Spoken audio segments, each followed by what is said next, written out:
ఇక వార్డుల వారీగా చూస్తే మొత్తం 2581 వార్డ్స్. ఇందులో 740 చోట్ల కాంగ్రెస్ అభ్యర్థులు విజయం సాధించారు. బీఆర్ఎస్ 380 చోట్ల గెలిస్తే 61 వార్డుల్లో బీజేపీ అభ్యర్థులు విక్టరీ కొట్టారు. ఉమ్మడి జిల్లాల వారీగా చూస్తే దక్షిణ తెలంగాణ జిల్లాలను కాంగ్రెస్ ఊడ్చిపడేస్తోంది. నల్గొండ, ఖమ్మం మున్సిపాలిటీల్లో కాంగ్రెస్ స్పష్టమైన లీడ్ కనబరిచింది. రాష్ట్ర ఇరిగేషన్ శాఖ మంత్రి ఉత్తమ్ కుమార్ రెడ్డి సొంత సెగ్మెంట్ హుజూర్ నగర్ పరిధిలోని హుజూర్ నగర్, నేరేడు చెర్లలో సత్తా చాటింది కాంగ్రెస్. ఈ రెండు మున్సిపాలిటీలో మెజారిటీ స్థానాలు గెలిచారు కాంగ్రెస్ అండ్ దాని మిత్రపక్ష అభ్యర్థులు. అటు కోదాడ మున్సిపాలిటీని కైవసం చేసుకుంది. ఇక మహబూబ్ నగర్ తో పాటు రంగారెడ్డి జిల్లాల్లోనూ హస్తం పార్టీ ఆధిక్యత కనబరిచింది. మెదక్, వరంగల్లో అధికార పార్టీకి గట్టి పోటీ ఇస్తోంది కారు పార్టీ. అటు మహబూబ్ నగర్ లోని కొన్ని మున్సిపాలిటీల్లో బీజేపీ లీడ్లో ఉంది. ఉమ్మడి వరంగల్ జిల్లాలో అధికార కాంగ్రెస్ జోరు కంటిన్యూ అవుతోంది. భూపాల్పల్లి, స్టేషన్ ఘన్పూర్, తొర్రూర్, డోర్నకల్, మర్రిపేడ్లో కాంగ్రెస్ లీడ్లో ఉంది. కేసముద్రంలో కాంగ్రెస్, బీఆర్ఎస్ పోటాపోటీ సీట్లు గెలిచాయి. ఉమ్మడి వరంగల్లో మున్సిపల్ ఎన్నికల ఫలితాలకు సంబంధించి డీటెయిల్స్ తెలుసుకుందాం. కృష్ణమోహన్ మనతో లైవ్ లో జాయిన్ అవుతున్నారు. కృష్ణమోహన్, వరంగల్లో కారు టఫ్ ఫైట్ ఇస్తున్నట్లు తెలుస్తోంది కాంగ్రెస్ కి, ఏంటి సిచ్యుయేషన్? సౌజన్య, ప్రస్తుతం 12 మున్సిపాలిటీలకు సంబంధించినటువంటి కౌంటింగ్ కొనసాగుతుంది. దీంట్లో 5 మున్సిపాలిటీలకు సంబంధించినటువంటి రిజల్ట్ ఇప్పటికే వచ్చింది. కొన్ని చోట్ల అయితే నువ్వా నేను అన్నట్టుగా కాంగ్రెస్, బీఆర్ఎస్ పార్టీ మధ్య పోటాపోటీగా ఈ ఎన్నికలు జరిగాయని చెప్పొస్తున్న రిజల్ట్ కూడా అదేవిధంగా కనిపిస్తుంది. కొన్ని చోట్ల అయితే టైట్ అయిన ఫైట్ జరిగిందని చెప్పచ్చు. ప్రధానంగా చూస్తే కొన్ని చోట్లనేమో కాంగ్రెస్ పార్టీ పూర్తి స్థాయిలో ఆధిపత్యాన్ని కొన్ని మున్సిపాలిటీలలో కనబరిచింది. అందులో చూస్తే జనగామ జిల్లా స్టేషన్ గన్పూర్కు సంబంధించినటువంటి మున్సిపాలిటీ తొలిసారిగా ఇక్కడ మున్సిపాలిటీ ఏర్పడిన తర్వాత మొదటిసారి మున్సిపల్కి సంబంధించినటువంటి ఎన్నికలు, పాలకవర్గం ఎన్నిక జరుగుతుంది. దీని నేపథ్యంలో ఇక్కడ రిజల్ట్స్ పైన కూడా అందరిలో ఆసక్తి ఉంది.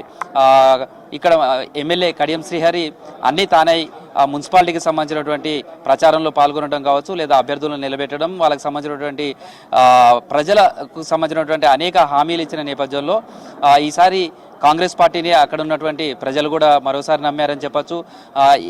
ఇక్కడ ఉన్నటువంటి 18 వార్డులకు సంబంధించినటువంటి ఎన్నికలు జరిగాయి. పూర్తి స్థాయి మెజారిటీ తోటి కాంగ్రెస్ పార్టీ ఆధిపత్యంతో స్టేషన్ గన్పూర్ మున్సిపాలిటీని అయితే కైవసం చేసుకుంది. మొత్తం 13 వార్డులను కాంగ్రెస్ పార్టీ గెలిచింది, 5 చోట్ల బీఆర్ఎస్ గెలిచింది. అదేవిధంగా చూస్తే కూడా మిగతా రిజల్ట్స్కి సంబంధించి కూడా చూస్తే మరిపేడకు సంబంధించి కూడా ఇక్కడ 15 వార్డులు ఉన్నాయి. ఇక్కడ కాంగ్రెస్ పార్టీకి సంబంధించి 8 చోట్ల కాంగ్రెస్ పార్టీకి సంబంధించిన అభ్యర్థులు విజయం సాధించారు. అదేవిధంగా బీఆర్ఎస్ పార్టీకి సంబంధించి 6 గెలిచారు. ఇక్కడ కూడా కాంగ్రెస్ పార్టీకి మెజారిటీ వచ్చింది. మ్యాజిక్ ఫిగర్ ఏదైతే కావాల్సిందో అది వచ్చినట్టుగానే చెప్పుకోవచ్చు. అయితే కేసముద్రంకు సంబంధించినటువంటి రిజల్ట్ మాత్రం అందరిలో ఉత్కంఠత, ఆసక్తి కలిగించింది. వస్తున్నటువంటి రిజల్ట్కి సంబంధించి ఇక్కడ మొత్తం 16 వార్డులు ఉన్నాయి. ఈ వార్డులకు సంబంధించినటువంటి కౌంటింగ్ మొత్తం కూడా పూర్తయింది. వచ్చిన రిజల్ట్ అంటే ఉదయం నుంచి కూడా అందరిలో ఆసక్తి ఉన్నటువంటి మున్సిపాలిటీ అంటే ఇక్కడే చెప్పచ్చు. ఇటు కాంగ్రెస్, అటు బీఆర్ఎస్ రెండు పోటాపోటీగా ఉన్నాయని చెప్పచ్చు. వచ్చిన రిజల్ట్ కూడా మొత్తం 16 వార్డులలో కాంగ్రెస్ 8 చోట్ల విజయం సాధిస్తే బీఆర్ఎస్ పార్టీ 8 చోట్ల విజయం సాధించింది. అధికార పార్టీకి ఇక్కడ గట్టి పోటీ ఇచ్చిందని చెప్పచ్చు. హోరాహోరీగా జరిగినటువంటి పోరులో మొత్తం 16 వార్డులకు సంబంధించి కూడా చెరి 8 గెలుచుకున్నారు.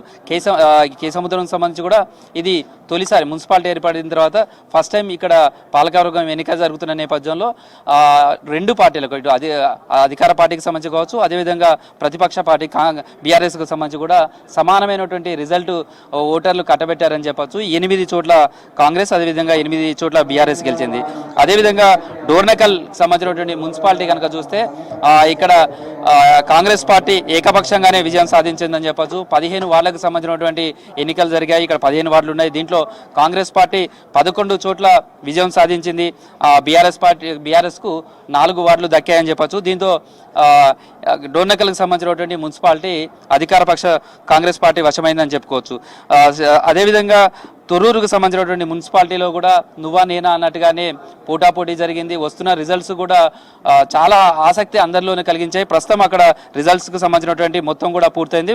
పూర్తి స్థాయిలో అధికారులు ఫలితాలను ప్రకటించారు. ఇక్కడ తొర్రూరుకు సంబంధించినటువంటి దగ్గర చూస్తే 16 వార్డులు ఉన్నాయి. ఇందులో బీఆర్ఎస్ పార్టీ 9 చోట్ల గెలిచింది. అదేవిధంగా కాంగ్రెస్ పార్టీ 7 చోట్ల గెలిచిందని చెప్పుకోవచ్చు. మొత్తంగా ఈ రిజల్ట్స్కు సంబంధించి కూడా ఇప్పటికే ఆసక్తి ఉండడం, అందరిలోనూ ఎలాంటి రిజల్ట్స్ రాబోతుందా అనే దానికి సంబంధించినటువంటి ఆసక్తిని ఈ రిజల్ట్స్ అంతా కూడా కల్పించాయి. మనం పరకాలకు సంబంధించి కూడా చూస్తే ఇప్పటి వరకు కేవలం 7 వార్డులకు సంబంధించినటువంటి రిజల్ట్ మాత్రమే వచ్చింది. ఇక్కడ పరకాల 2, అదేవిధంగా బీఆర్ఎస్ 2, బీజేపీ 3 చోట్ల విజయం సాధించింది.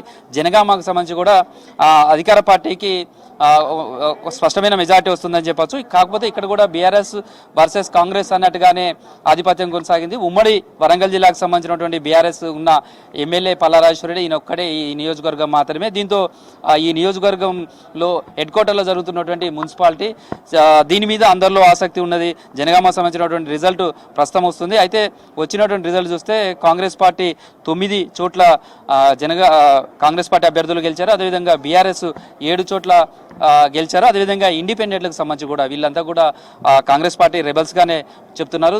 దీంతో 3 వాళ్ళు కూడా విజయం సాధించారు. ప్రస్తుతం ఇంకా కౌంటింగ్ కొనసాగుతుందని చెప్పొచ్చు.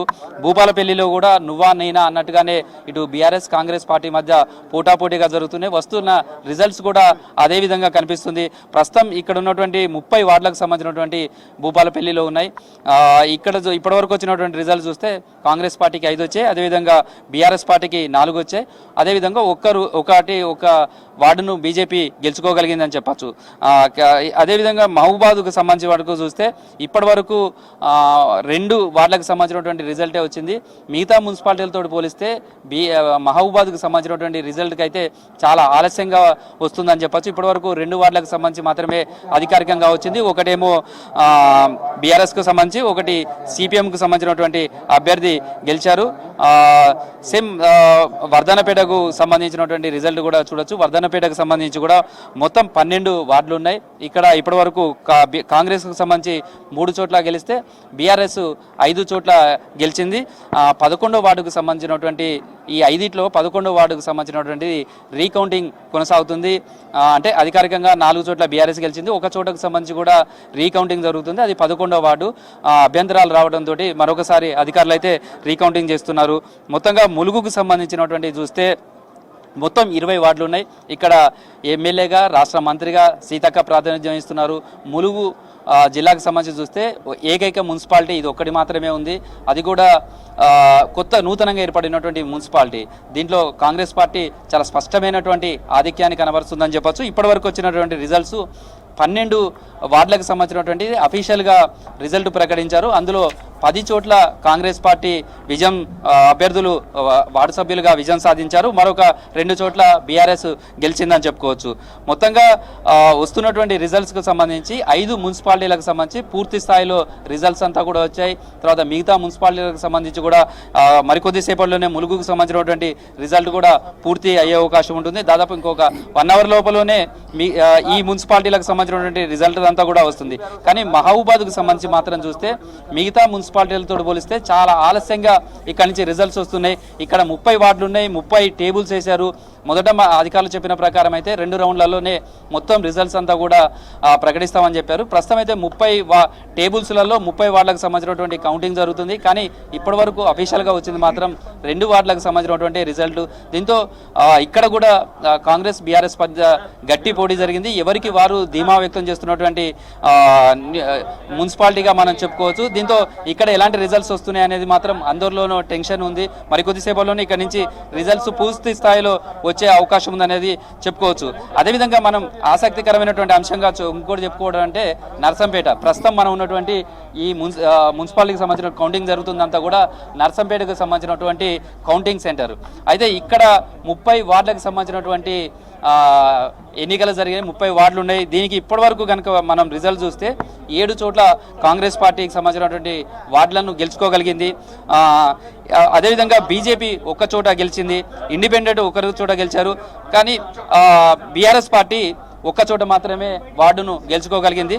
గతంలో చూస్తే ఈ వార్డుకు సంబంధించి కావచ్చు, తర్వాత ఇక్కడ నర్సంపేట మున్సిపాలిటీకి సంబంధించినటువంటి రిజల్ట్స్ కనుక చూస్తే ప్రస్తుతం బీఆర్ఎస్ పార్టీకి సంబంధించి కొద్దిసేపటి క్రితం వచ్చినటువంటి ఒకే ఒక వార్డుకు మాత్రమే పరిమితమైంది. ఇంకా రిజల్ట్స్ రావాల్సి ఉంది. ఇప్పటి వరకు వచ్చినాయి కేవలం 10 వార్డులకు సంబంధించినటువంటి ఫలితాలను నర్సంపేటకు సంబంధించినటువంటి అఫీషియల్గా వచ్చాయి. ఇందులో చూస్తే 7 చోట్ల కాంగ్రెస్ పార్టీ విజయం సాధించింది. కేవలం ఇప్పటి వరకు వచ్చినటువంటి రిజల్ట్స్ ఒక్క చోట మాత్రమే బీఆర్ఎస్ గెలిచింది, మరోవైపు బీజేపీ కూడా ఒక్క సీటును గెలుచుకోగలిగింది, తర్వాత ఇండిపెండెంట్ కూడా ఒకరు గెలిచారు. దీంతో మొదట్లో అయితే పోటాపోటీ ఉంటుంది అదే చెప్పారు, కానీ కాంగ్రెస్ పార్టీ అయితే ఉన్న అన్ని స్థానాలకు సంబంధించి కూడా చూస్తే వస్తున్న రిజల్ట్ కూడా చాలా అనుకూలమైనటువంటి వాతావరణం వస్తుంది. అయితే డీసీపీ కావచ్చు వీళ్ళంతా కూడా తిరుగుతున్నారు. ప్రస్తుతం సార్ ఎట్లా ఉంది సార్ కౌంటింగ్ సంబంధించిన సెంటర్ నడుస్తుంది? ఇప్పుడు 10 వార్డ్స్ ఎట్ అ టైం నడుస్తుంది. సో ఒక రౌండ్ ఆల్రెడీ అయిపోయింది, ఇప్పుడు సెకండ్ రౌండ్ నడుస్తుంది. సార్ మిగతా ఎక్కడెక్కడికి వెళ్ళారు అక్కడ ఎలా ఉంది సార్? అంటే వాళ్ళకు పర్మిషన్స్ ఉంటాయా అంటే గెలిచిన అభ్యర్థులకు? ప్రశాంతంగా నడుస్తుంది. నా పరిధిలో ఇప్పుడు పర్కాల్లో కూడా ఉంది. సో పర్కాల్లో కూడా 1 రౌండ్ అయిపోయింది అండ్ సెకండ్ రౌండ్ నడుస్తుంది ఇప్పుడు. సో గెలిచిన అభ్యర్థులు కూడా సంబరాలు చేసుకోవడం కావచ్చు, విజయోత్సవాలు చేసుకోవడం ఇలాంటివి కూడా చేస్తుంటారు. అసలు అంటే పోలీస్ పరంగా వాళ్ళకి ఎట్లాంటి సూచనలు చేస్తారు, అలా సంబరాలు చేసుకోవడానికి అవకాశం ఉంటుందా? తర్వాత గెలుపు ఓటముల నేపథ్యంలో సెన్సిటివ్ ప్లేసెస్ కూడా కొన్ని మున్సిపాలిటీలు ఉన్నాయి, అట్లాంటి దగ్గర ఎలాంటి బందోబస్తు ప్రాపర్గా నడుస్తుంది. ఇప్పుడు ఈ గెలిచిన తర్వాత కూడా ఇక్కడ ప్రొసెషన్ అలౌడ్ లేవు. ఇప్పుడు ఆల్రెడీ 163 బిఎన్ఎస్ ఆపరేషన్లో ఉంది. సో ఇది నా అపీల్ కి please don't take out procession after winning elections. Please go to your home. After that actually will see about the procession and all after today. So today ఇది procession allowed లేవు, ఇది తీయకండి. So ఎప్పటివరకు ఈ నిబంధనలు అమల్లో ఉంటాయి? ఇది 1-2 days వరకు ఉంది. సో తర్వాత విల్ సీ. ప్రస్తుతం అయితే కౌంటింగ్ సంబంధించినటువంటి కేంద్రాల దగ్గర భారీ భద్రత ఏర్పాటు చేశారు. అయితే గెలిచినటువంటి వాళ్ళు ఎవరైతే ఉన్నారో వాళ్ళకు సంబరాలకు సంబంధించి కావచ్చు, విజయోత్సవ ర్యాలీలు వాటికి అనుమతి లేదని చెప్తున్నారు. పోలీసులకు సంబంధించినటువంటి సహకరించాలనేది అయితే వాళ్ళు కోరుతున్నారు. సౌజన్య, ప్రస్తుతం ఎన్నికల రిజల్ట్స్లో అందరిలోనూ ఆసక్తి కలిగిస్తుంది. అందులో చూస్తే మనం కేసముద్రంకు సంబంధించి కూడా టై అయింది.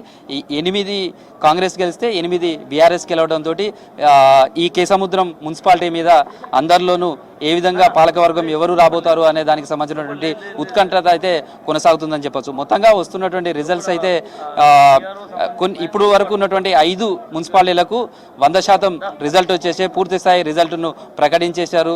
దీంతో ములుగుకు సంబంధించి కూడా వస్తున్నటువంటి రిజల్ట్ కూడా కాంగ్రెస్ పార్టీకి అనుకూలంగా వస్తుంది. కొన్ని చోట్ల మాత్రం బీఆర్ఎస్ గట్టి పోటీ ఇచ్చిందని చెప్పుకోవచ్చు.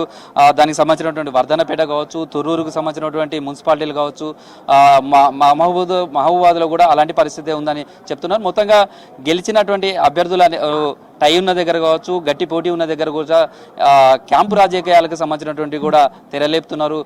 ఇండిపెండెంట్లు ఎవరైతే గెలిచారో చాలా కీలకంగా మారుతున్నారు కాబట్టి ఇండిపెండెంట్లు కూడా తమ వైపు తిప్పుకునే ప్రయత్నాలు చేస్తున్నారు. మొత్తంగా ఈ రిజల్ట్స్కి సంబంధించినటువంటి వస్తున్న రిజల్ట్స్ మీద కూడా ప్రధాన రాజకీయ పార్టీల నేతలంతా కూడా సమాలోచనలు చేసుకుంటున్నారు. 16 నాడు మున్సిపల్ చైర్మన్ల ఎన్నిక నేపథ్యంలో వస్తున్నటువంటి రిజల్ట్స్ నేపథ్యంలో ఏ విధంగా అనుకూలంగా ఉంది, ఏ విధంగా స్టెప్ వేయాలనే దానికి సంబంధించినటువంటి సమాలోచనలు చేస్తున్నారు. ప్రస్తుతం అయితే కౌంటింగ్ కేంద్రాల దగ్గర భారీ భద్రత మధ్య ఈ కౌంటింగ్ అంతా కూడా కొనసాగుతుంది. ఇంకో 1-2 అవర్స్లో పూర్తి స్థాయి అన్ని మున్సిపాలిటీలకు సంబంధించి రిజల్ట్ వచ్చే అవకాశం ఉంది. సౌజన్య.